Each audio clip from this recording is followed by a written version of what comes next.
Thayyib. Bismillahirrahmanirrahim. Assalamualaikum warahmatullahi wabarakatuh.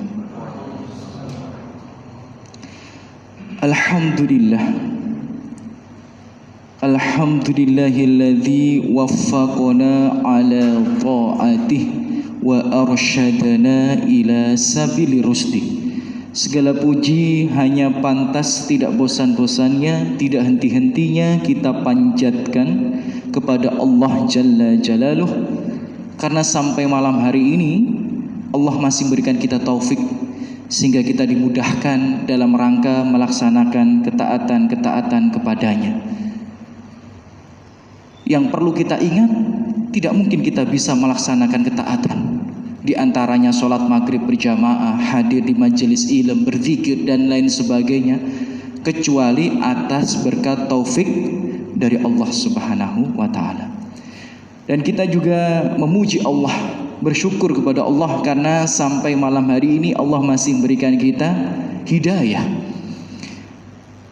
yang dengan hidayah itu kita bisa merasakan nikmatnya iman, nikmatnya Islam, nikmatnya mengenal sunnah. Yang itu semua merupakan nikmat terbesar yang bisa dimiliki dan dirasakan oleh seorang hamba yang beriman, yang tidak Allah berikan kepada semua manusia. Padahal dengan iman, dengan Islam, seburuk apapun manusia masih memiliki kesempatan untuk masuk surga Allah. Tapi tanpa iman, tanpa Islam, sebaik apapun manusia, walaupun 1 juta manusia memujinya, dia tidak akan bisa memiliki kesempatan untuk masuk surga Allah Subhanahu wa ta'ala. Maka kita memuji dan bersyukur kepada Allah Subhanahu wa ta'ala. Tidak lupa kita bersolawat, Allahumma sholli wa sallim wa barik ala khairil anbiya'i wal mursalin nabiyina Muhammadin wa ala alihi wa ashabihi wa man tabi'ahum bi ihsanin ila yaumiddin, amma ba'd. Thayyib. Ikhwati fillah, Bapak Ibu, saudara-saudariku semua, rahimani wa rahimakumullah, yang semoga senantiasa dijaga dan dirahmati oleh Allah Subhanahu wa ta'ala. Insyaallah pada malam hari ini kita akan belajar bersama mengkaji ayat-ayat Allah dan hadis-hadis Rasulullah sallallahu alaihi wasallam di bawah tema lelah beribadah namun Allah enggan menerimanya. Ya, jadi ini tema yang cukup urgent dan cukup penting. Bagaimana tidak? Karena tema ini itu sejatinya diambil dari kisah yang Allah sampaikan di dalam Al-Quran. Jadi di dalam Al-Quran itu Bapak Ibu ada kisah seseorang atau sekelompok manusia yang mereka itu lelah beribadah, tapi namun Allah enggan menerima ibadahnya. Rugi apa tidak? Rugi. Analoginya, perumpamaannya orang dagang, ya, keluar modal, habis waktu, habis tenaga, tapi tidak dapat untung. Sedih apa tidak? Sedih. Ini aja dalam urusan dunia, apalagi dalam urusan akhirat. Nah, saya tanya nih, biar ada interaksi antara kami dan antum semua. Pertanyaannya, ada yang tahu tidak? Ya, kisah ini itu terinspirasi dari surat apa? Bahwa Allah ceritakan ada orang yang lelah beribadah, bersusah payah, tapi ternyata Allah enggan menerimanya. Sia-sia ibadahnya, bahkan dimasukkan dan diadab di dalam neraka. Ini surat apa ini? Ada yang tahu? Gak ada yang tahu. Ya, ada yang nyoba? Salah nggak apa-apa kalau nyoba. Ya. Di juz 30. Nah, kan enak nih, sudah menggeruncing. Ya. Di juz 30, di awal-awal surat, kurang apa coba ya? Cluenya ditambah ini ya. Di juz 30 di awal-awal surat. Anak-anak kita aja mungkin sudah hafal ayatnya ya. Tapi itulah pentingnya Al-Quran. Bukan hanya dibaca, bukan hanya dihafal, tapi dimaknai, Bapak Ibu. Karena tujuan Al-Quran ini diturunkan itu ada 3. Yang pertama dibaca untuk sarana ibadah. Yang kedua dipahami maknanya, ditadaburi, dan yang ketiga diamalkan. Dan tingkat yang paling rendah itu adalah hanya membaca saja. Maka itu sudah baik, tapi harus kita tingkatkan lagi dan kita tingkatkan lagi. Di juz 30, Bapak Ibu rahimani wa rahimakumullah, yang semoga Allah senantiasa membalas kebaikan kita dengan sebaik-baiknya balasan, termasuk hadirnya kita di majelis ini. Di juz 30 di surat Al-Ghasyiyah, Allah Subhanahu wa taala berfirman, hal ataka hadithul ghasyiyah. Nah, sudah hafal kita ya. Jadi apakah telah datang kepadamu, kepada kalian, berita tentang hari kiamat itu? Wujuhu yauma idin khasyiyah. Wajah-wajah pada hari itu menunjukkan banyak manusia. Banyak manusia pada hari itu tertunduk, terhina, kata Allah. Ya, di hari kiamat. Jadi Allah ini menceritakan segelumit atau segelintir kisah di antara kisah yang panjang di dalam hari kiamat itu. Ya, ada nanti ketika orang itu dibangkitkan, banyak di antara mereka wajahnya tertunduk, terhina. Maksudnya apa? Ya, mereka mungkin sudah tahu bahwa di hadapan mereka itu adalah azab Allah. Sebagaimana kita tahu Bapak Ibu, jika kita mencoba meneliti hadis-hadis Rasulullah, orang itu ketika dibangkitkan sudah bisa mengira-ngira apakah dia selamat atau tidak. Karena ada orang yang dibangkitkan dalam keadaan bersih, bersinar, gagah. Dan ada orang dibangkitkan dalam keadaan kusut, lusuh, kotor, gelap. Ada yang dibangkitkan dalam keadaan tidak memiliki wajah. Dan ada yang dibangkitkan dalam keadaan bahkan naudzubillah min dzalik, wajahnya itu loh tidak bisa diangkat. Maksudnya apa? Nempel di tanah. Jadi kalau dia berjalan itu sambil menyeret wajahnya di tanah itu. Jadi kita ini Bapak Ibu nanti kalau dibangkitkan di hari kiamat paling tidak sudah bisa mengira-ngira. Kira-kira ini kita ini selamat atau tidak. Dan ternyata banyak nanti di hari kiamat itu tertunduk, terhina, karena mungkin sudah merasa dia itu termasuk golongan yang akan mendapatkan azab Allah Subhanahu wa taala. Apa kelanjutan daripada ayat itu? Amilatun nasibah. Mereka bersusah payah. Nah, apa maksud daripada bersusah payah ini? Ya, ulama berbeda pendapat atau ada beberapa tafsir.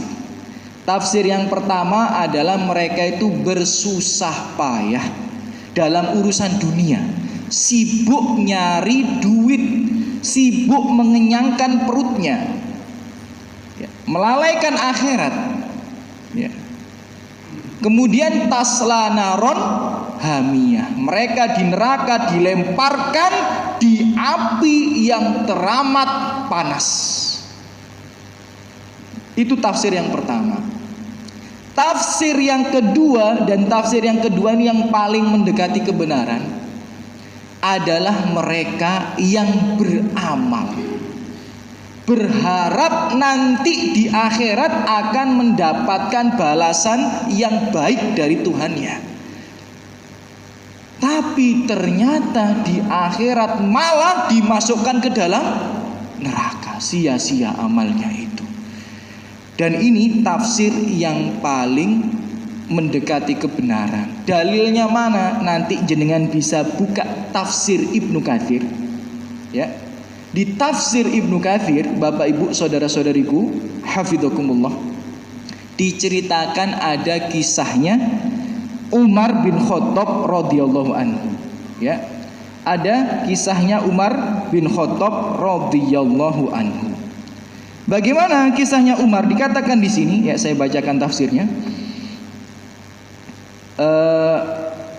Marra Umar bin Khattab radhiyallahu anhu bidairi rahib. Umar, ya, waktu menjadi khalifah pernah melewati rumahnya rohib. Ya. Rohib ini apa? Pendeta. Ya, bisa jadi ya pendetanya Yahudi, bisa jadi pendetanya Nasara. Ya, pendeta. Jadi alim ulamanya mereka, ahli ibadahnya mereka. Kemudian Umar bin Khattab memanggilnya. Ya. Datanglah ke sini, datanglah ke sini. Kemudian ketika rohib itu ada di depannya, faqila lahu faja'ala Umar yandur ilaihi wa yabki. Dan ketika rohib itu ada di depannya, Umar tiba-tiba nangis. Nangis, melihatnya kemudian nangis. Rohibnya bertanya, "Ya Amirul Mukminin, wahai Amirul Mukminin, pemimpin kaum muslimin, kaum mukminin, ma yubkika min hada? Apa yang membuatmu menangis?"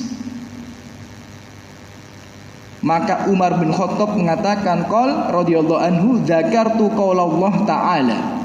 Aku teringat firman Allah Subhanahu wa taala. Maka Umar mengucapkan atau membacakan ayat yang tadi, amilatun nasibah tasla naron hamiyah. Fadzalika alladzi abkani. Ayat itulah yang membuatku menangis, dan engkau mengingatkanku akan ayat tersebut. Maksudnya apa Bapak Ibu sekalian yang semoga selalu dijaga rahmat Allah Subhanahu wa taala? Maksudnya Umar bin Khattab ini prihatin dengan keadaan pendeta tadi. Siang malam beribadah. Capek apa tidak? Capek. Siang malam beribadah. Tapi kira-kira nanti di akhirat dapat balasan apa tidak? Tidak. Ya. Jadi itulah yang membuat Umar menangis. Kasihan. Wis nang dunya soro, ya kan? Ya. Di dunia sudah susah, di akhirat tambah susah lagi. Itulah tafsir daripada amilatun nasibah taslanaron hamnya. Ada orang yang bersusah payah beribadah di dunia, tapi di akhirat malah dimasukkan ke dalam neraka. Nah, jadi kajian kita pada malam hari ini Bapak Ibu sekalian adalah membahas tafsir dua ayat ini. Ya, amilatun nasibah taslanaron hamnya. Apa tafsirnya? Bapak Ibu sekalian, ya, nanti akan kami jelaskan beberapa misal orang-orang yang mereka bersusah payah beribadah, ya, lelah beribadah, namun Allah enggan menerima ibadahnya. Ya, Allah enggan menerima ibadah mereka. Tapi sebelum kita bahas tema utama kita pada malam hari ini, ada satu ayat lagi yang mungkin bisa menguatkan, ya, pernyataan tersebut atau menguatkan ayat Al-Ghasyiyah yang nomor 3 dan nomor 4 tadi. Ada ayat yang serupa di surat Al-Kahfi ayat 103 dan 104, hampir sama, ya, serupa, bahwa Allah mengingatkan kepada kita Bapak Ibu, Allah yang sangat cinta kepada kita, Allah yang menginginkan kita masuk surganya, mewanti-wanti di surat Al-Kahfi. Maka hendaknya kita ini menerima dengan baik peringatan Allah itu. Apa kata Allah? Qul hal nunabbiukum bil akhsarina a'mala. Katakanlah, Wahai Muhammad, apakah akan kami beritahukan kepadamu tentang orang-orang yang paling merugi perbuatannya? Ya.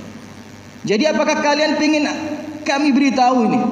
Siapa orang yang nanti paling merugi di akhirat?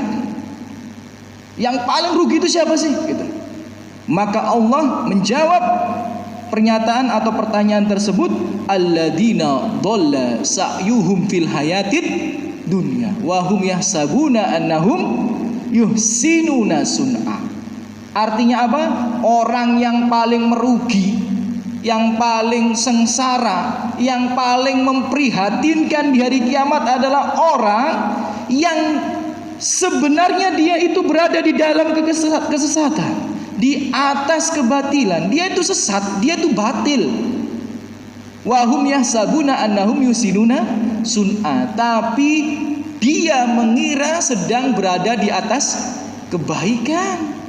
Dia mengira sedang beramal soleh, padahal ternyata dia sesat. Padahal ternyata amal solehnya sia-sia. Padahal dia diancam dengan adab neraka. Itulah orang yang paling merugi di akhirat. Orang yang berada di atas kesesatan, berada di atas kebatilan, tapi menyangka sedang beramal soleh. Nah, jadi itu menguatkan surat Al-Ghasyiyah ayat yang ketiga dan yang keempat tadi.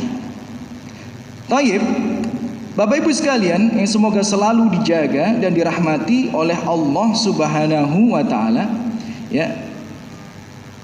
Lelah beribadah namun Allah enggan menerimanya, sebagaimana di surat Al-Ghasyiyah ayat yang ketiga dan yang keempat. Ya.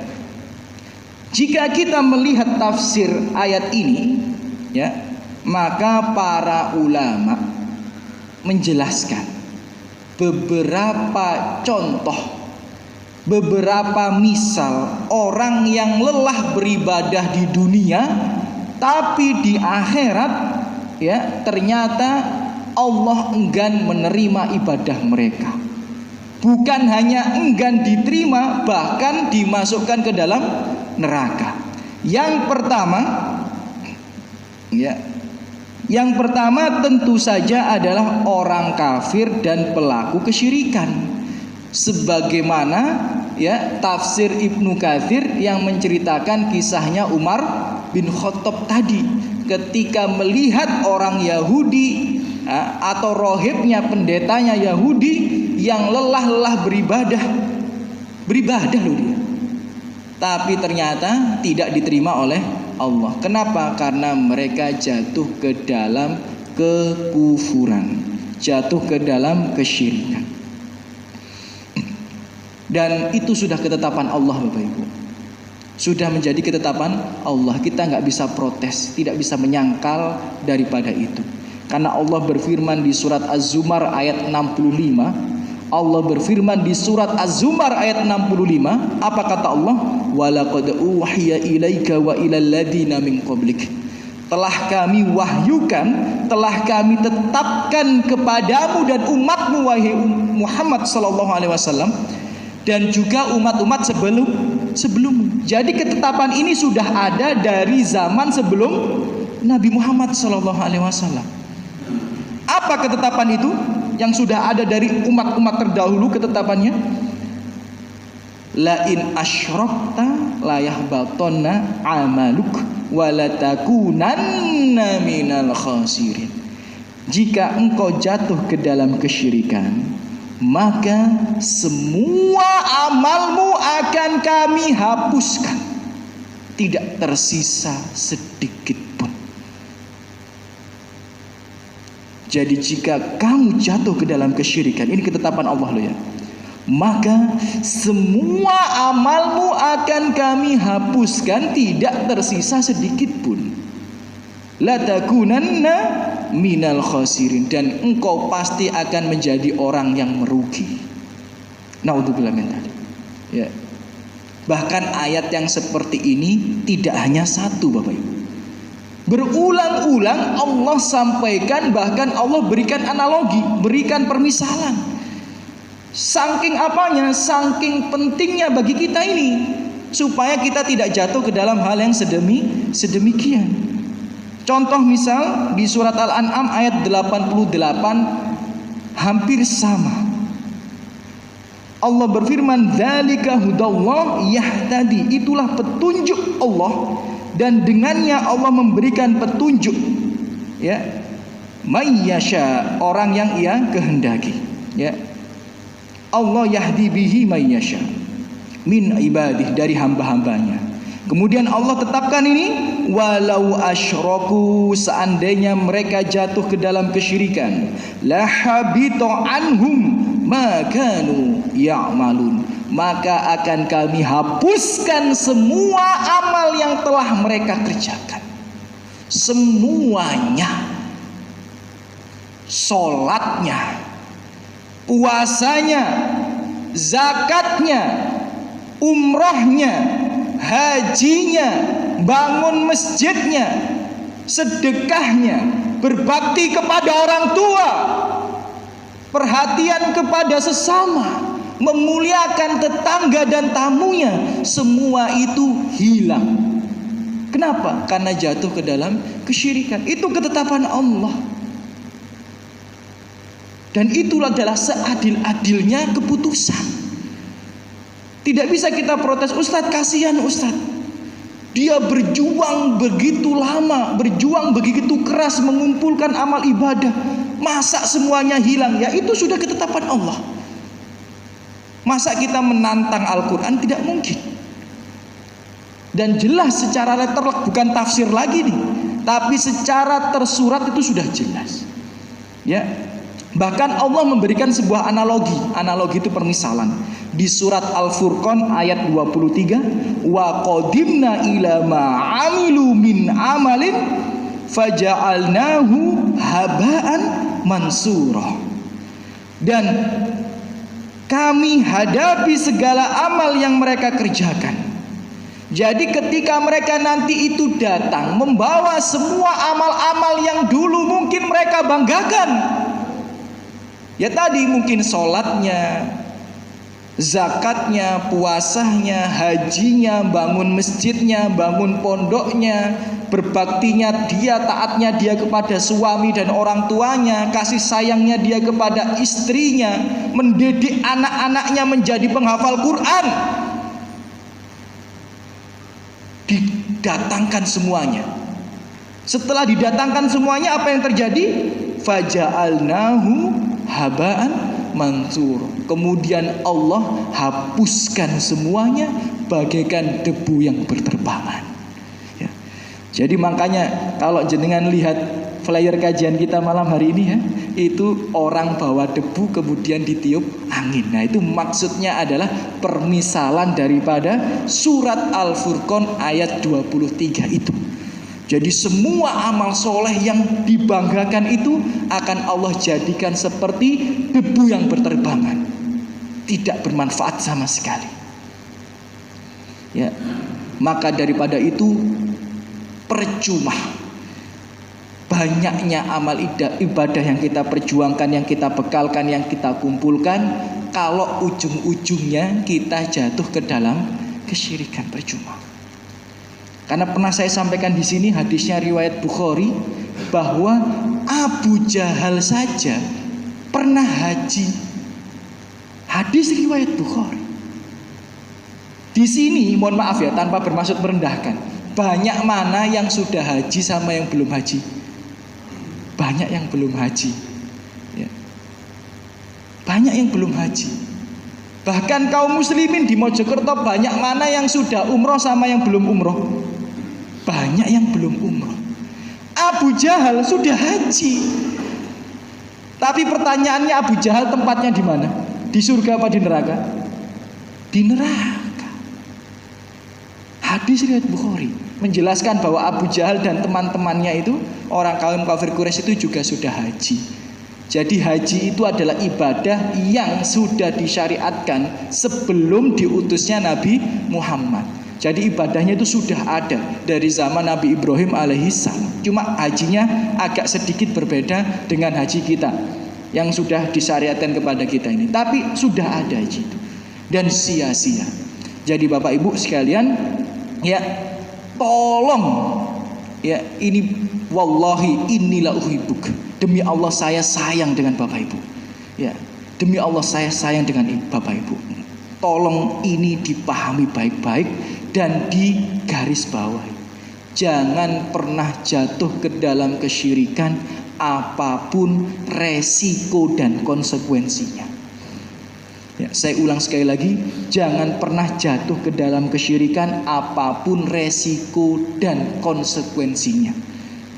Bahkan seandainya kita dianggap anak durhaka, bahkan seandainya kita kehilangan dunia yang sudah kita kumpulkan, bahkan seandainya kita, ya, dicap buruk oleh orang-orang di sekitar kita, dibully, dihina, dicaci, jika itu adalah konsekuensi untuk tidak jatuh ke dalam kesyirikan, maka tetap berpegang teguhlah dengan itu.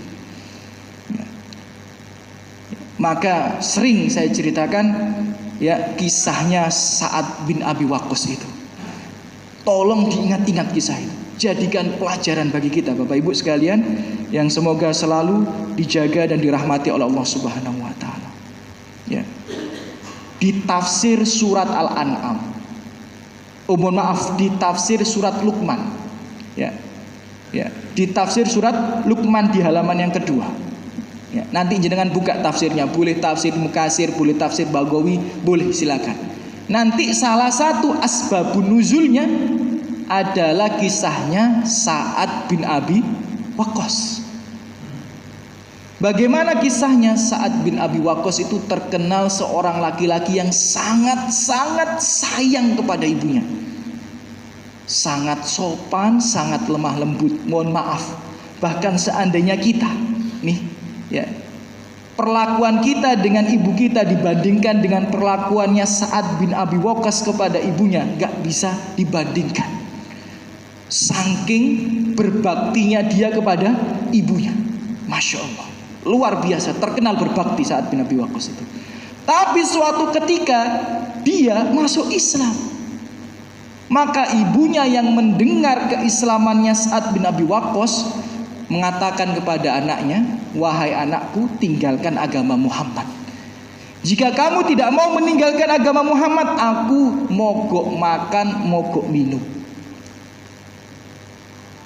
Maka ibunya mogok makan, mogok minum. Sampai singkat cerita ibunya tumbang pingsan, jatuh. Saudarinya lari menuju Sa'ad bin Abi Waqqas. Kemudian mengabari ibu pingsan, ibu jatuh. Ya. Kemudian didatangi ibunya, ya, oleh Sa'ad bin Abi Waqqas itu tadi.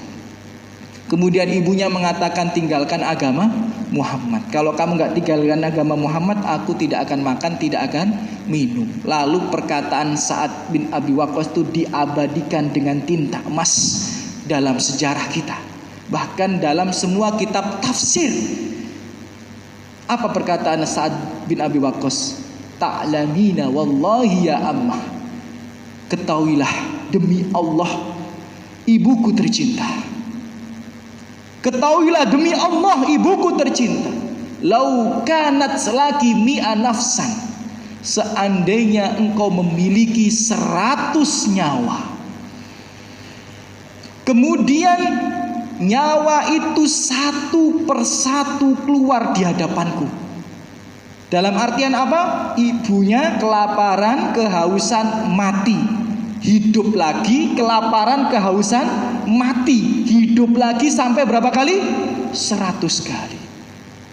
Sekali-kali tidak akan pernah aku tinggalkan agama Muhammad ini. Sekali-kali tidak akan pernah aku tinggalkan agamaku ini. Itulah prinsipnya Sa'ad bin Abi Waqqas yang harusnya kita ingat dan kita ceritakan kepada anak cucu kita. Begitulah orang yang memegang tauhid. Begitulah prinsip orang-orang yang benar-benar tahu bahwa ketika kita ini, ya, berpegang teguh dengan tauhid, kita harus siap dengan konsekuensi dan resiko yang akan kita hadapi. Walaupun Ibu kita meninggal dunia karena itu. Ibu meninggal. Sa'ad bin Abi Waqqas tidak mempedulikannya. Apalagi cuma omongan tetangga. Yang di hadapan kita baik, di belakang kita dia gunjingi kita. Apalagi cuma celaan dan hinaan teman kita. Ibu mati saja Sa'ad bin Abi Waqqas tidak goyah imannya. Maka jangan pernah goyah tauhid kita, jangan pernah goyah iman kita hanya karena ya celaan, hinaan ya atau gunjingan manusia, apalagi perasaan tidak enak kepada sesama. Karena suatu saat pasti, saya ulang sekali lagi ya, suatu saat pasti tauhid kita akan diuji oleh Allah Subhanahu wa taala. Bisa jadi nanti ada undangan ruwat deso, bisa jadi nanti ada undangan sedekah bumi, ya. Bisa jadi nanti ada undangan yang ada unsur-unsur kesyirikan di situ. Berdoa kepada selain Allah, memberikan sesembahan kepada selain Allah. Gitu ya. Bisa jadi tauhid kita nanti akan diuji. Maka ingatlah kisahnya siapa? Sa'ad bin Abi Waqqas yang rela kehilangan nyawa ibunya demi berpegang teguh terhadap prinsip ketauhidannya. Ya. Jadi Bapak Ibu sekalian, semoga selalu dijaga rahmat Allah Subhanahu wa taala. Orang yang bersusah payah dalam beribadah tapi ternyata Allah enggan menerimanya, bahkan dimasukkan ke dalam neraka yang teramat panas, tasla naron hamiyah, salah satunya adalah orang yang jatuh ke dalam kesyirikan karena semua ibadahnya hilang. Saya ulang sekali lagi, semua ibadahnya hilang. Eman Bapak Ibu, eman. Apalagi jenengan-jenengan yang sampun umurnya 50 tahun. Bayangkan berapa banyak sholat yang jenengan kerjakan, berapa banyak puasa yang jenengan kerjakan, sudah berapa lama jenengan berbakti kepada kedua orang tua, sudah berapa banyak sedekah yang jenengan keluarkan untuk masjid, untuk pondok, untuk orang miskin. Itu loh semuanya nanti akan hilang kalau jenengan berdoa kepada selain Allah, datang ke dukun, percaya ramalan. Mau anak nikah, etong-etong tanggal dulu, hilang semua itu amal ibadah. Eman Bapak Ibu. Kenapa mau nikah aja sampai ngitung tanggal dulu, kenapa? Padahal nikah enak, tinggal pilih, kalau nggak Sabtu ya Ahad kan enak gitu. Nikah kok dino Rebo, ngapain nikah dino Rebo? Hitung-hitungannya koyok ngono jarine, astagfirullah. Mau nikah aja rumahnya yang sebelah kanan dikasih pisang apa? Raja ya, atau pisang apa ya? Baru yang sebelah kiri dikasih pisang itu. Kemudian dikasih gedek putih yang dicet itu ya. Nah, itu kan khurafat Jawa. Mereka meyakini dengan seperti itu nanti walimahnya akan berjalan lancar. Nah, itu kesyirikan itu. Maka hati-hati dengan sedemikian, jangan remehkan yang seperti itu. Kadang-kadang halah gak apa-apa, cuma pisang saja. Halah gak apa-apa, cuma gedek saja. Halah gak apa-apa, wong cuma makanan ringan saja. Kita kadang-kadang berpikir seperti itu. Misal ada undangan dari desa, dari tetangga-tetangga untuk sedekah bumi misal, untuk ruwat desa misal. Halah cuma 2 berkat saja. Kan biasanya diminta berkat itu ya, diminta nasi kotak atau buah-buah itu dikumpulkan nanti, itu biasanya ada di sebagian desa seperti itu. Ya, alhamdulillah kalau antum tinggal di kota tidak ada yang seperti itu, tapi di desa-desa banyak seperti itu. Ya, jadi setiap orang tuh bawa makanan-makanan dikumpulkan di kelurahan, di desanya, kemudian digunakan sebagai ritual ruwat desa. Itu syirik gitu. Ya, itu syirik gitu. Nanti ada yang berpikir Allah cuma 2 nasi kotak saja. Ingatlah hadis Dzubab. Dzubab itu apa? Lalat. Hadis riwayat Ahmad itu. Yang ada seorang laki-laki hanya karena mempersembahkan seekor lalat, dia masuk neraka selama-lamanya. Hadisnya sahih Bapak Ibu. Ketika dia ketika harus melewati desa itu, dipaksa sama penghuni desa, kamu harus ngasih sesembahan kepada Tuhan kami, kepada berhala kami ini. Kalau tidak ngasih sesembahan, maka kamu akan kami bunuh. Akrib. Kemudian apa kata dia? Aku tidak memiliki apa-apa. Maka kata penghuni desa itu di sekitar patung itu kan ada bekas-bekas darah itu. Jadi banyak lalat-lalat. Ya. Maka persembahkanlah walaupun hanya seekor lalat. Dia mendatangi tempat berhala itu, diambil tuh satu ekor lalat, kemudian dia persembahkan untuk berhala itu. Hanya seekor lalat. Hadisnya sahih riwayat Ahmad. Maka setelah dia melewati desa itu, ternyata dia sakit mati. Dan kata Rasulullah, dia masuk di neraka selama-lamanya. Sedangkan temannya tidak mau. Akhirnya temannya dibunuh, tidak mau mempersembahkan lalat itu. Akhirnya temannya dibunuh dan temannya masuk surga. Jadi jangan remehkan kesyirikan walaupun hanya seekor lalat. Ya. Jadi apapun resikonya, konsekuensinya, jangan pernah jatuh ke dalam kesyirikan. Karena orang yang tidak jatuh ke dalam kesyirikan, sebagaimana mukaddimah kajian kita, seburuk apapun dia, ya seburuk apapun dia, sejahat apapun dia di mata manusia, jika dia mati tidak membawa dosa syirik, dia akan masuk surga. Hadis riwayat Bukhari, Rasulullah bersabda, ya Allah nanti di hari kiamat itu, ya ketika semua orang sudah masuk surga, kemudian ada kaum muslimin yang diadab di dalam neraka, maka Allah mengatakan akhriju minan nari. Jadi orang-orang muslim yang di surga itu diperintahkan Allah untuk mencari orang-orang muslim yang di neraka. Kemudian Allah mengatakan akhriju minan nari, keluarkan dari mereka itu, ya, dari neraka itu, ma amilu min amalin mangkana fi qalbihi misqalu habbatin min khordalin min iman. Keluarkan mereka itu dari neraka. Siapa? Yang di dalamnya itu ada keimanan tidak tercampur dengan kesyirikan. Jadi orang itu kalau imannya benar, walaupun dia dosanya banyak, harus masuk neraka, tapi dia pasti akan keluar dari neraka itu, pasti. Seperti yang saya sampaikan di sini, ketika Rasulullah mengatakan man qala la ilaha illallah wa mata ala dzalik, ya, dakhalal jannah. Siapa yang mengikrarkan la ilaha illallah, mati di atas kalimat itu, jadi tidak berbuat kesyirikan sampai dia mati, dia akan masuk surga.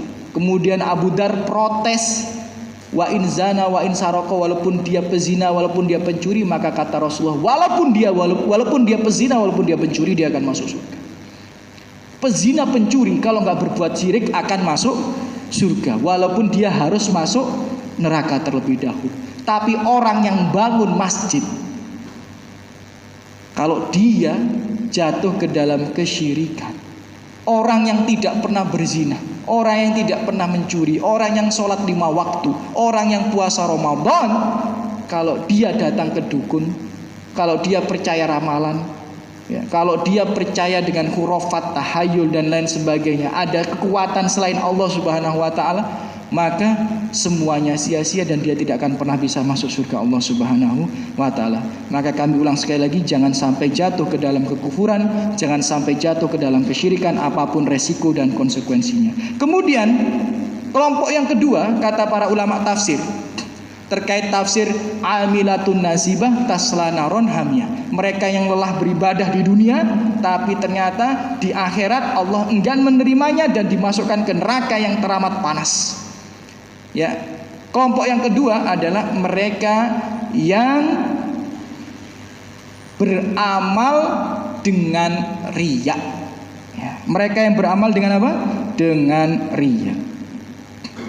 Jadi Bapak Ibu sekalian yang semoga selalu dijaga dan dirahmati oleh Allah Subhanahu wa taala, ya kan? Tentu saja, ya, ikhlas itu penting. Karena sebesar apapun amal yang kita persembahkan, kalau itu bukan karena Allah, tidak akan dibalas. Sekecil apapun amal yang kita persembahkan, jika itu karena Allah, pasti akan mendapatkan balasan. maka pastikan amalan kita ini benar-benar ikhlas karena Allah. Hati-hati ya dengan yang dinamakan riya itu, berhati-hatilah ya. Karena semua akan sia-sia. Seperti di surat Al-Kahfi itu ya, di akhir ayat surat Al-Kahfi Allah mengatakan faman kana yarju liqa'a rabbi, siapa yang mengharapkan pertemuan dengan Allah. Saya tanya, kita bertemu Allah itu di mana? Kita bertemu Allah di mana? Di surga. Orang itu bisa bertemu Allah di surga, dan itu adalah nikmat yang paling besar. Siapa yang ingin bertemu dengan Allah di surga? Apa kata Allah? Falyamal amalan sholihah, maka hendaknya dia beramal soleh yang sesuai dengan tuntunan syariat. Wala yusyrik bi ibadati rabbih ahada, dan tidak mempersekutukan Allah dengan sesuatu apapun. Jadi syarat bertemu dengan Allah di surga adalah beramal soleh sesuai tuntunan syariat dan tidak mempersekutukannya dengan sesuatu apapun. Salah satu bentuk mempersekutukan Allah adalah riya.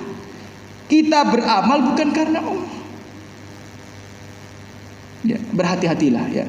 Sebagaimana kisah yang masyhur itu tentang 3 golongan yang pertama kali dimasukkan ke dalam neraka. Pertama kali diadili dan dimasukkan ke dalam neraka. Hadis riwayat Muslim. Ya. Kemudian dalam hadis riwayat Muslim itu Rasulullah SAW menjelaskan ada 3 golongan yang mereka itu nanti akan pertama diadili dan diseret di dalam neraka. Dan mereka ini, mohon maaf, orang muslim, bukan orang kafir. Jadi yang pertama diadili itu orang muslim, bukan orang kafir. Yang pertama diadili dikatakan oleh Allah Subhanahu wa taala kepadanya, "Famada amilta fima amilat." Dulu di dunia itu apa sih amal-amalan yang sudah engkau kerjakan itu? Maka dia menjawab, ya, dulu ya aku itu adalah orang yang berjihad di jalan. Berjihad. Kemudian mati dalam keadaan bertempur melawan orang-orang kafir. Kita ini kalau ada perang di depan kita belum tentu ikut. Seiling ambek anake, seiling ambek bojone, seiling ambek cicilan omahe. Seiling aduh anakku sik cilik rek. Aduh bojoku sik ayu nek aku mati kok dinikahi ambek wong liya gitu. Ya. Jadi kita ini pikiran kita ini masih kemana-mana. Lah dia ini mati di medan perang, enggak main-main. Tapi kata Allah Subhanahu wa taala, kadzabta, ente dusta. Walakinnaka, tapi kamu itu dulu berperang liyukol, supaya engkau itu dipuji. Dipuji apa? Ya, dipuji jari orang yang kesatria gitu, orang yang pemberani. Jadi dia dulu itu perang sampai mati itu melawan orang-orang kafir cuma supaya mendapatkan pujian, nih kesatria, nih pemberani. Dan ternyata itu semua sia-sia. Dia diseret dan dilemparkan ke dalam neraka. Kemudian golongan yang kedua ditanya, fama amilta, apa yang sudah kamu kerjakan di dunia itu? Dia dikatakan, ta'allamtul ilma, aku sudah belajar ilmu agama. Wa alam tuhu, dan aku sudah mengajarkannya. Ustaz. Wa qara'tu fikal Qur'an, dan aku menghafal Al-Qur'an untukmu ya Allah. Bayangkan, di sini saja banyak ustadz yang tidak hafal Quran. Ini sudah ustadz hafal Quran. Maka kata Allah, kadzabta, ente itu dusta. Kamu dulu belajar ilmu agama dan mengajarkannya supaya dikatakan kamu itu alim, kamu itu seorang ustadz, kamu orang yang ilmu agamanya banyak. Dan kamu dulu menghafal Quran supaya dikatakan kamu itu hafid. Nih penghafal Quran ya, dan itu sia-sia, diseret dan dilemparkan ke dalam neraka. Maka hati-hati. Ingat, ketika kita menyekolahkan anak kita di sekolah Islam, ketika kita mendorong mereka untuk menghafal Al-Quran, itu karena Allah. agar supaya mereka bisa masuk surga. Mungkin juga bisa memberikan syafaat untuk orang tuanya. Bukan untuk puji-pujian antara sama manusia. Nih anakku sudah hafal 15 juz. Nih anakku sudah hafal 20 juz. Nih anakku hafid Quran. Bukan untuk itu saudara-saudariku. Apa artinya? Pujian manusia itu apa artinya? 1 juta manusia memuji kita tidak akan mendapatkan tambahan pahala di sisi Allah. Walaupun 1 manusia yang tidak ada memuji kita ini 1 pun, tapi Allah memuji kita, kita akan masuk surga. Gitu loh. Jadi ingat, ketika kita ngafal Quran, ketika kita belajar ilmu agama, ketika kita nih hadir di majelis ilmu seperti ini, itu bukan untuk dipuji manusia. Ya, hilangkan perasaan-perasaan yang seperti itu. Kita dorong anak-anak kita untuk menutup auratnya dengan baik. Kita dorong anak-anak kita untuk menghafal Quran, bukan untuk pamer-pameran sama teman, bukan. Ya, itulah perangkap syaitan agar supaya semua amal ibadah kita sia-sia.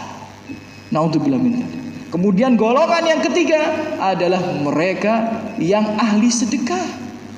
Allah bertanya kepadanya, apa yang sudah kamu kerjakan di dunia? Dia mengatakan tidak ada 1 jalan sedekah pun kecuali aku melaluinya. Maksudnya apa? Setiap ada informasi sedekah dia ikut sedekah. Sedekah bangun masjid misal dia ikut, bangun ponpes misal dia ikut, orang yang membutuhkan dia ikut. Ya. Apapun infak fisabilillah dia ikut. Tapi kata Allah, kadzabta inti dusta. Kamu dulu melakukan itu supaya kamu dipuji atau dibilang jawad. Jawad itu artinya orang yang dermawan. Ya, jadi sedekah kita kalau cuma untuk pujian manusia nggak akan ada manfaatnya. Jadi hati-hati, jangan sampai jatuh ke dalam riya. Dan riya ini kata Rasulullah SAW dalam sebuah hadis, diibaratkan seperti semut hitam di atas batu yang hitam, kemudian di malam hari yang gelap gulita. Susah. Ya, maka kita harus benar-benar memperjuangkan hal itu. Ya, maka benar kata Rasulullah SAW dalam sebuah hadis, Rasulullah bersabda, seandainya engkau bisa menyembunyikan amalmu, maka sembunyikanlah. Bukan berarti semua amal kita harus disembunyikan, tidak. Tapi paling tidak harus ada amalan yang kita sembunyikan. Tidak ada yang tahu kecuali kita dan Allah Subhanahu wa taala. Itu bukti keikhlasan kita kepada Allah. Ya. Jadi boleh amal ibadah ini kita tunjukkan sebagai fastabiqul khairat, berlomba-lomba dalam kebaikan supaya orang lain terinspirasi, supaya orang lain berlomba-lomba dalam kebaikan, boleh. Dan sebagai bentuk memuji nikmat yang Allah berikan kepada kita, nggak apa-apa. Tapi tolong harus ada amalan yang tersembunyi. Bahkan kalau bisa istrinya nggak tahu, kalau bisa suaminya tidak tahu. Mungkin kita sholat malam di saat istri kita tertidur. Ya, mungkin kita ini bersedekah dengan sedikit, walaupun sedikit, tapi tidak ada yang tahu kecuali Allah Subhanahu wa taala. Ya. Mungkin kita berbakti, tapi tidak perlu kita tampakkan pada saudara-saudari kita bahwa kita ini berbakti pada orang tua kita. Itu bentuk keikhlasan kita kepada Allah. Dan yang terakhir, kelompok terakhir ini tafsir ya. Di tafsir surat Al-Ghasyiyah itu, mereka yang lelah beribadah tapi ternyata Allah enggan menerimanya dan mereka dimasukkan ke dalam neraka yang teramat panas. Tasla naron hamiyah. Siapa? Yakni ahlu bid'ah, pelaku bid'ah. Bapak Ibu sekalian, berhati-hatilah dengan bid'ah. Kami ulang sekali lagi, Bapak Ibu sekalian, berhati-hatilah dengan bid'ah. Karena bid'ah itu selain sia-sia, dia adalah dosa besar. Kami ulang sekali lagi, selain bid'ah itu sia-sia, dia adalah dosa besar. Maka berhati-hatilah dengan bid'ah ini. Ya, berhati-hatilah dengan bid'ah. Kalau bid'ah itu tertolak, dalilnya banyak. Man amila amalan laisa alaihi amruna fahuwa raddun. Ini baru satu. Kalau kita sebutkan semua nggak cukup waktunya. Ya, dalam hadis riwayat Muslim, siapa yang mengerjakan sebuah amal ibadah tanpa ada aturan mainnya, tuntunan syariatnya dari kami, ya, dari Rasulullah sallallahu alaihi wasallam, fahuwa raddun, maka dia pasti akan tertolak. Pasti. Dan banyak hadis yang lainnya. Bahkan selain tertolak, bid'ah itu diancam untuk dimasukkan ke dalam neraka. Fa inna kulla muhdatsatin bid'ah, ya. Jadi setiap yang muhdas itu bid'ah. Kemudian dan setiap yang bid'ah itu adalah dolalah, sesat. Dan kesesatan itu mengantarkan pelakunya ke dalam neraka. Para ulama mengatakan ini membuktikan bahwa bid'ah itu adalah dosa besar karena diancam dengan neraka. Ya, apapun alasannya, niat baik saja dalam beribadah itu tidak cukup. Kami ulang sekali lagi, niat baik saja dalam beribadah itu tidak cukup, Bapak Ibu. Jika tidak ada tuntunannya, tidak akan diterima. Bukan hanya tidak akan diterima, Rasulullah dan Allah itu murka. Hadisnya jelas ini. Hadis riwayat Bukhari dan Muslim. Ada 3 orang laki-laki mendatangi rumah Nabi. Ternyata ketika datang di rumah Nabi, nabinya nggak ada Shallallahu Alaihi Wasallam. Yang ada istrinya. Kemudian 3 laki-laki ini bertanya kepada istrinya, bagaimana keseharian Nabi? Maka istrinya itu menjawab seperti ini kesehariannya. Maka 3 orang laki-laki itu seperti menganggap yang dilakukan Nabi SAW itu biasa. Kemudian mereka mengucapkan, aina nahnu minan Nabi SAW. Kita ini dibandingkan Nabi itu seperti apa sih?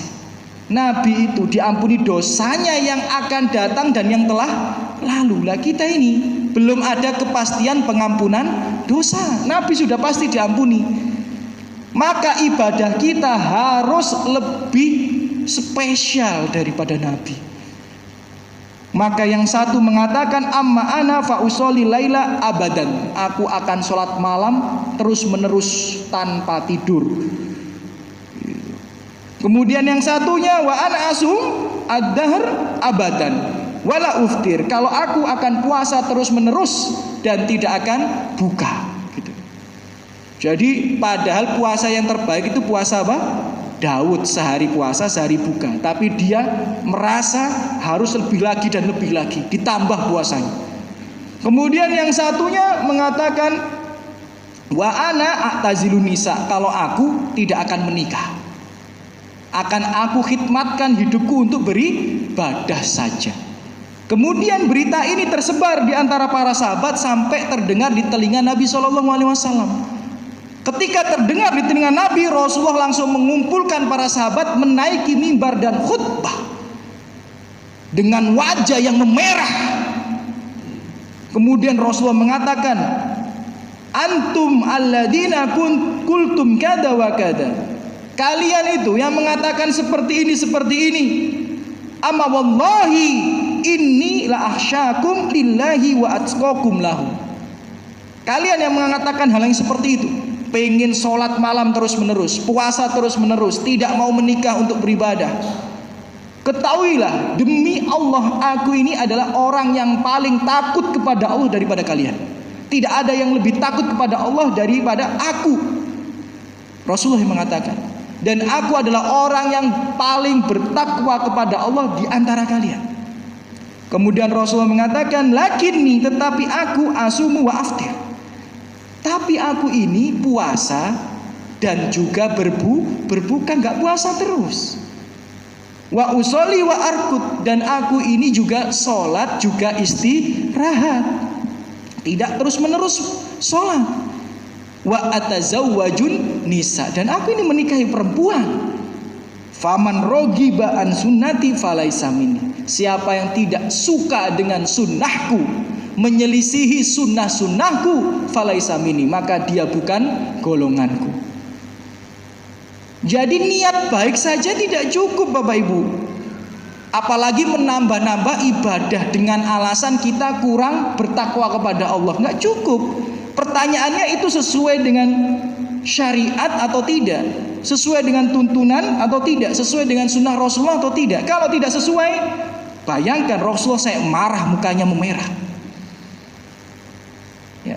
Jadi Bapak Ibu sekalian, pastikan yang kita lakukan itu sesuai tuntunan, bukan hanya karena niat baik saja. Ya. Dalil yang lainnya untuk menguatkan pernyataan tersebut. Kalau ini adalah kisahnya Sa'id bin Musayyib. Sa'id bin Musayyib itu adalah tabi'in, generasi setelah sahabat, tapi dia adalah ulamanya tabi'in, ustadznya tabi'in. Sa'id bin Musayyib pernah melihat seorang laki-laki sholat 2 rakaat setelah fajar. Sholat 2 rakaat ditegur, nggak ada sholat 2 rakaat ba'da subuh, ini nggak ada. Ba'da subuh ada apa tidak? Nggak ada. Tapi dia sholat 2 rakaat setelah subuh. Ditegur sama Sa'id bin Musayyib. Kemudian dia membalas ucapannya Sa'id bin Musayyib. Ya Aba Muhammad, wahai Aba Muhammad. Kunyahnya Sa'id ini adalah Abu Muhammad gitu. Wahai Abu Muhammad, ayu'adzibunillah ala sholah. Apakah Allah akan mengadabku hanya karena aku sholat? Bayangkan, ternyata alasan ini sudah ada 1400 tahun yang lalu. Banyak di antara saudara-saudara kita ketika dinasehati ini bid'ah, kemudian alasannya apakah Allah akan mengadabku hanya karena aku bersolawat? Apakah Allah akan mengadabku hanya karena aku ngucapin tahlil? Apakah Allah akan mengadabku hanya karena aku berzikir? Apakah Allah akan mengazabku hanya karena aku membaca Al-Quran? Kan alasannya mereka sama ini. Ternyata sudah ada dari 1400 tahun yang lalu. Ternyata ajaran seton itu turun menurun. Padahal mereka ini belum tentu ketemu sama temennya Sa'id bin Musayyib ini tadi. Kan jauh sekali jaraknya. Tapi kok bisa alasannya sama? Seperti itulah perangkap syaiton. Dari dulu sampai sekarang ya sama-sama aja. Kemudian apa kata Sa'id bin Musayyib? Lah, Allah itu tidak akan mengadabmu dikarenakan sholatmu, tidak. Walakin yu'adzibuka ala khilafis sunnah. Tapi Allah akan mengazabmu karena engkau menyelisihi sunnah Rasulullah Sallallahu Alaihi Wasallam. Jadi Bapak Ibu, ya, pastikan ibadah kita ini ada tuntunannya. Kalau tidak ada tuntunannya ya sia-sia. Bukan hanya sia-sia, bahkan diancam dengan adab neraka. Itu tadi tafsirnya surat Al-Ghasyiyah. Ya, amilatun nasibah, mereka bersusah payah, berletih-letih ibadah, sudah tidak dapat apa-apa, tasla naron haminya, dimasukkan ke dalam neraka yang sangat panas. Pastikan ibadah kita ini ada tuntunannya. Ya. Karena niat baik saja tidak cukup. Saya tanya ini, temennya Sa'id bin Musayyib itu niatnya baik apa tidak? Ya niatnya baik. Karena dia ingin ibadah sholat sunnah. Saya tanya kepada jenengan, 3 laki-laki nih yang mendatangi rumah Rasulullah SAW, niatnya baik apa tidak? Niatnya loh baik. Karena dia merasa dosanya banyak, dia merasa tidak ada jaminan ampunan seperti Nabi Muhammad SAW, maka dia memperbanyak ibadahnya, membuat ibadah-ibadah baru. Niatnya baik, tapi ternyata itu malah membuat Allah dan Rasulullah murka. Dan terkadang mohon maaf kalau jenengan tersinggung ya, karena tugas kami sebagai seorang ustadz, tugas kami sebagai seorang dai itu mengingatkan, menjelaskan ini benar, ini salah, ini sunnah, ini bid'ah, apapun resikonya. Walaupun resikonya dibenci sama jamaah, walaupun resikonya ditinggalkan sama jamaah, itu sudah resiko kami. Karena tugas kami itu menyampaikan kebenaran, bukan menyampaikan yang enak didengarkan. Ya, jadi tugas kami itu bukan menyampaikan yang enak didengarkan, bukan mencari jamaah sebanyak-banyaknya, bukan itu tugas kami. Tugas kami itu adalah menyampaikan ilmu yang telah Allah dan Rasulullah Shallallahu Alaihi Wasallam wasiatkan kepada kami untuk kami sampaikan kepada antum. Itu tugasnya ulama. Maka Rasulullah bersabda, innal ulama'a aurasatul anbiya. Ulama, ya ustadz-ustadz itu adalah pewaris para nabi. Kenapa? Karena menyampaikan wasiat agama ini kepada masyarakat. Misal, mohon maaf kalau jenengan tersinggung, banyak sekolah-sekolah Islam itu ngakunya Islami padahal tidak. Ngakunya mengamalkan tuntunan syariat padahal tidak. Nah, ini perlu kita kaji lagi. Gurunya perlu kita kaji lagi, ustadznya perlu kita kaji lagi, penanggung jawab syariahnya. Dan jenengan sebagai orang tua ya harus sedikit selektif dong. Jangan, mohon maaf kalau bahasa Jawa itu pasrah bongkoan gitu aja ya. Mentang-mentang oh ini udah sekolah Islam, pasrah no bongkoan anaknya. Belum tentu sekolah itu paham syariat 100%. Bisa jadi dia memang sengaja mengamalkan bid'ah, bisa jadi dia tidak sengaja mengamalkan bid'ah. Kan orang jatuh ke dalam bid'ah ini ada dua, ada yang sengaja, ada yang tidak sengaja. Sengaja itu sudah tahu ini salah tetap dikerjain. Kalau tidak sengaja tidak tahu, oh ternyata itu salah. Karena tidak tahu ya dia mengamalkan itu. Nah, maka jenengan sebagai orang tua ini, kita termasuk saya harus sedikit selektif. Misal, mohon maaf kalau tersinggung ya. Karena tugas kami itu adalah menyampaikan kebenaran. Sholat duha berjamaah di masjid itu bid'ah.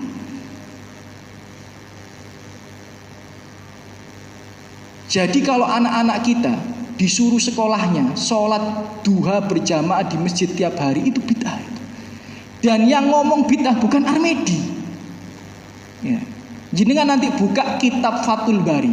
Fathul Bari itu adalah kitab yang tobal itu ya, dikarang oleh Ibnu Hajar Al-Asqalani rahimahullah ta'ala. Fathul Bari itu adalah kitab syarah penjelasan dari hadis-hadis Bukhari. Jadi hadis-hadis Bukhari itu disyarah, dijelaskan oleh Ibnu Hajar Al-Asqalani dalam kitab Fathul Bari. Di situ ada penjelasan tentang sholat duha. Ibnu Umar, sahabat, bukan Armedi, Ibnu Umar. Ibnu Umar itu anaknya Umar bin Khattab yang dari kecil bersamai Nabi Muhammad SAW. Melihat ada orang sholat duha berjamaah di masjid, dibilang bid'ah. Yang bilang Ibnu Umar. Nanti jenengan buka kitabnya atau googling lah, insya Allah sudah ada terjemahannya itu. Jadi Ibnu Umar radhiyallahu anhuma, sahabat yang dari kecil bersamai Nabi, melihat ada orang sholat duha berjamaah di masjid, dibilang sama Ibnu Umar bid'ah. Bid'ah. Yang boleh itu sholat duha berjamaah di rumah, karena Rasulullah pernah sholat duha berjamaah di rumah dalam rangka mengajari tata cara sholat kepada para sahabat. Tapi di masjid tidak. Dia yang mengatakan, bukan saya ya.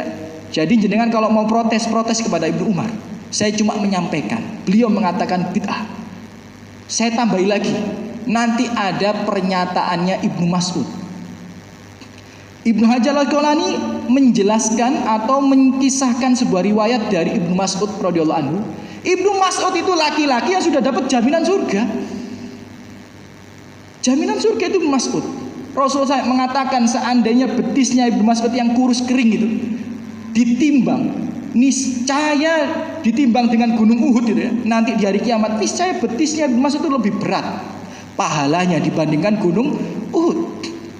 Ibnu Mas'ud termasuk adalah ulamanya para sahabat, ustadznya para sahabat. Para sahabat saja sudah diridhoi Allah, apalagi ustadznya para sahabat. Ibnu Mas'ud itu pernah ada orang sholat duha berjamaah di masjid, diusir. Baca itu di Fathul Bari, diusir sama Ibnu Mas'ud.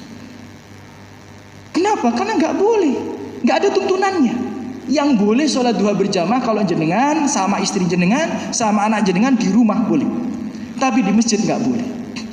Lah terus apakah yang dilakukan sama sekolah-sekolah bagaimana? Seandainya sekali dua kali mungkinlah dalam rangka mengajari anak-anak dalam kebaikan. Tapi jika terus-menerus, saya khawatir ini masuk pada perkataan bid'ahnya Ibnu Umar.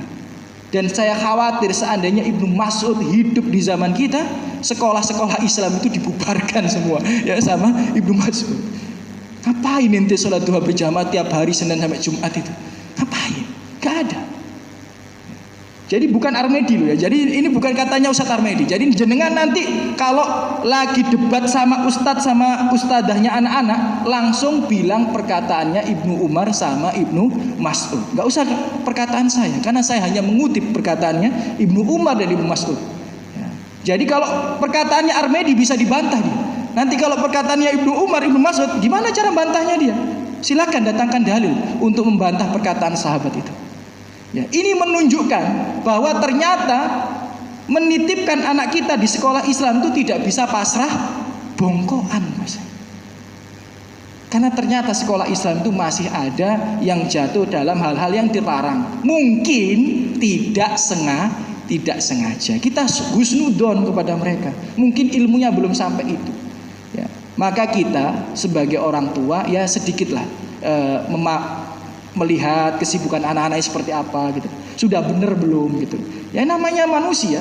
Ya siapa tahu gurunya ada khilaf, ada salah atau mungkin belum sampai ilmunya daripada itu. Jadi mungkin itu yang bisa kami sampaikan. Tidak terasa 1 jam kita bersama. Jadi yang kita bahas ini tafsirnya surat Al-Ghasyiyah ayat yang ketiga dan keempat. Bahwa amilatun nasibah, ada orang yang bersusah payah beribadah di dunia tapi ternyata sia-sia, tasla naron hamiyah, bahkan di neraka mereka dimasukkan ke dalam adab yang sangat pedih dan yang sangat panas. Hamiyah itu artinya panas sekali, itu hamiyah, panas yang tidak bisa dibayangkan, itu artinya hamiyah. Siapa? Tafsirnya ada paling tidak 3. Yang satu yang jatuh ke dalam kesyirikan walaupun dia banyak beribadah. Yang kedua yang amalnya tercampur dengan riya. Dan yang ketiga yang berbuat bid'ah atau pelaku bid'ah. Aku qouli hadza, apabila ada salah kata dan sikap mohon maaf, itu kekurangan saya pribadi dan lebihnya dari taufik dan hidayah Allah Subhanahu wa taala. Ada pertanyaan ya Mas Mbak ya, satu silakan Mas. Ya. Man lam yatagonna, na'am, falaisa minna, na'am.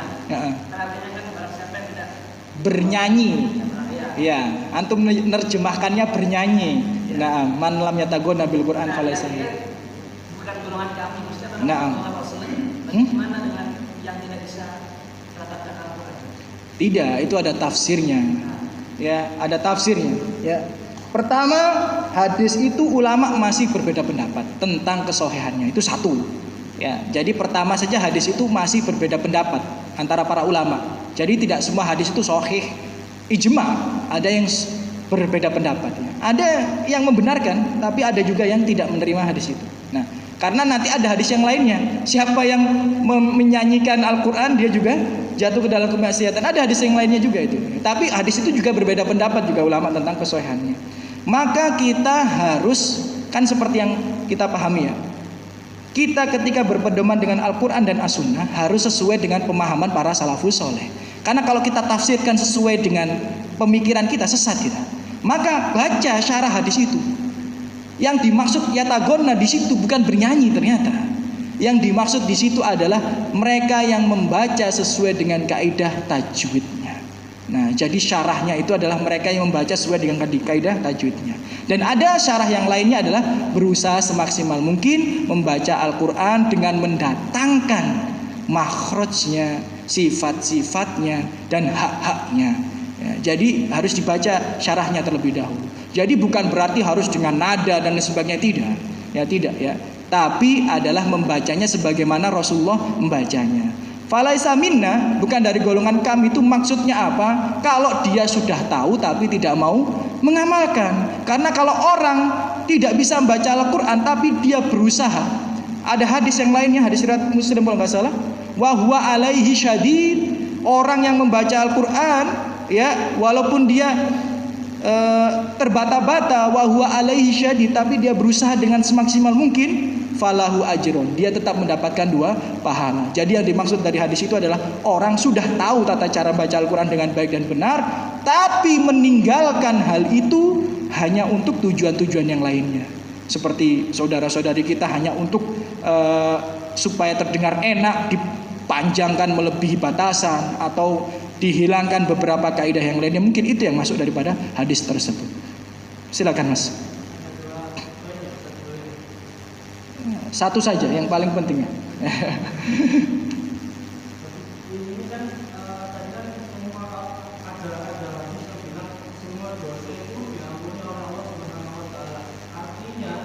Dosa syirik itu termasuk dosa yang diampuni. Artinya semua dosa diampuni kecuali dia yang menjamir, di mana dia yang mempertontonkan ke kemaksiatannya di muka umum. Artinya dosa syirik yang dilakukan oleh orang itu kan berarti diampuni. Jadi pertanyaan saya, apakah pahala yang sebelumnya dihilangkan itu apakah dikembalikan? Ya. Jadi akhi karim, setiap pernyataan itu terkadang ada pengecualian. Ya. Berbohong itu dosa, tapi ada pengecualiannya. Berbohong kepada istri kita, kamu adalah wanitaku tercantik di dunia ini. Ya. Bohong apa tidak? Bohong, nggak mungkin istri antum paling cantik di dunia gitu ya. Tapi boleh apa tidak? Oh, boleh, dapat pahala. Jadi terkadang semua permisalan itu ada pengecualian.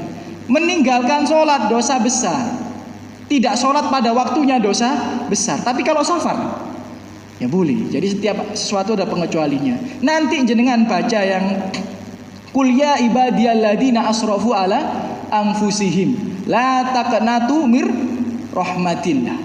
Ayat-ayat itu ya. Jadi wahai hamba-hambaku yang melampaui batas, ya, wahai hamba-hambaku yang melampaui batas, janganlah kalian berputus asa dari rahmat Allah. Innallaha yaghfiru dzunuba jami'a. Allah mengampuni semua dosa. Nanti itu pasti ada tanda bintangnya itu. Ya, ada tanda bintangnya, di bawahnya ada penjelasan. Ya, jadi Al-Qur'an itu harus dibaca dengan tafsirnya supaya kita bisa memahami dengan menyeluruh. Apa? Innallaha yaghfiru dzunuba jami'a. Allah mengampuni semua dosa, ada tanda bintangnya. Kemudian bintang kecil, kecuali dosa syirik. Gitu. Ya, jadi dosa syirik itu tidak akan diampuni. Kapan? Jika dia mati membawa dosa syirik. Tapi kalau mati sudah bertobat, ya diampunilah. Ya, jadi kalau dia mati sudah bertobat, dia tidak diampuni. Tapi jika mati membawa dosa syirik, walaupun syiriknya 10 tahun yang lalu, 10 tahun yang lalu dia pergi ke dukun, 10 tahun yang lalu dia percaya ramalan, 10 tahun yang lalu dia percaya dengan hitung-hitungan dari dukunnya itu supaya anaknya ini nikah di hari yang baik. 10 tahun yang lalu itu, 10 tahun yang lalu. Tapi sekarang, sampai sekarang ini dia belum bertobat. Kemudian mati, ini masuk dalam kategori mati dalam keadaan syirik. Jadi mati dalam keadaan syirik itu nggak harus ketika datang ke dukun kecelakaan mati, bukan hanya itu. Tapi walaupun dari dulu dosanya, tapi sampai sekarang belum bertobat, itu termasuk mati dalam keadaan syirik. Nah, siapa yang sudah bertobat, ya Allah Maha Pengampun. Tapi bagaimana dengan amal solehnya yang sebelumnya, itu nggak ada yang bisa jawab. Hanya Allah yang tahu. Yaitu perkara goib. Yaitu perkara goib. Bagaimana jawabnya? Ya hanya Allah yang tahu. Ya, yang bisa kita jawab adalah janganlah jatuh pada lubang yang sama. Jangan berbuat kesyirikan lagi gitu. Ya, bagaimana amal sebelumnya tidak ada yang tahu. Karena Allah mengatakan dihapus semuanya. Apakah dikembalikan? Ya tidak tahu saya. Itu perkara goib ya. Mungkin nanti jenengan bisa merintih-rintih di hadapan Allah Subhanahu wa taala. Ya Allah, saya dulu pernah berbuat, kembalikan ya Allah. Aku sedekah buat masjid 100 juta ya Allah. Eman ya Allah. Ya, tolong dikembalikan. Makanya jangan sampai jatuh pada dosa syirik. Mungkin itu, alhamdulillah salatu wassalamu rasulillah. Semoga yang hadir di sini dibalas oleh Allah Subhanahu wa taala dengan sebaik-baiknya balasan, diangkat derajatnya, dilimpahkan rahmat rezekinya, diangkat masalah musibah penyakit yang menimpa dirinya maupun keluarganya, diberikan taufik, dimudahkan dalam ketaatan, diberikan hidayah untuk terus berada di atas kebenaran, dan Allah kuatkan untuk melangkah di atas kebenaran tersebut. Allah berikan kita rezeki berupa husnul khatimah dan dikumpulkan di surga Allah Subhanahu wa taala. Amin ya rabbal alamin. Kita tutup dengan doa kafaratul majelis. Subhanakallahumma bihamdika asyhadu an la ilaha illa anta astaghfiruka wa atubu ilaik. Assalamualaikum warahmatullahi wabarakatuh.